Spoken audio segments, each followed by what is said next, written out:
And we begin with a developing story involving the capture of a fugitive wanted in 8 states.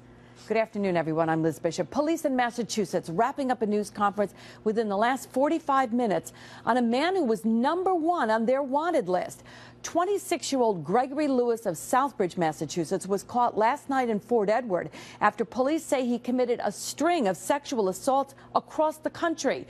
They say Lewis assaulted and robbed women he had met through escort services. And they say that last summer he assaulted a young teenager in Massachusetts. Craig Smith is live off Route 4 in Fort Edward, where Lewis was captured. He joins us now to fill us in on what's been happening at the press conference and what we've learned.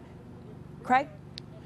Hi, Liz. Well, this all began last night around 9:30 when a state trooper tried to stop a car that was traveling with no license plate on the front. The driver of that car did not stop for the trooper. He kept driving north on Route 4, and when he got to the Anvil restaurant where there's a sharp bend to the right in the road, he didn't stay on the road. He turned onto Edward Street. That's a short street that dead ends in the Hudson River. It's exactly where the driver and his car ended up. The man they arrested, Lewis, was wanted in several states, as Liz reported, including Massachusetts. He'd been charged with sexually assaulting someone under the age of 14. That charge came in August, during the first week of August. And according to police, at some point in the middle of September, he broke his ankle bracelet and bolted. He was supposed to be under house arrest. Massachusetts State Police held a news conference within the hour. I don't know that he ever had a plan. I think it was almost a spur of the moment type of thing, but I don't want to speculate on.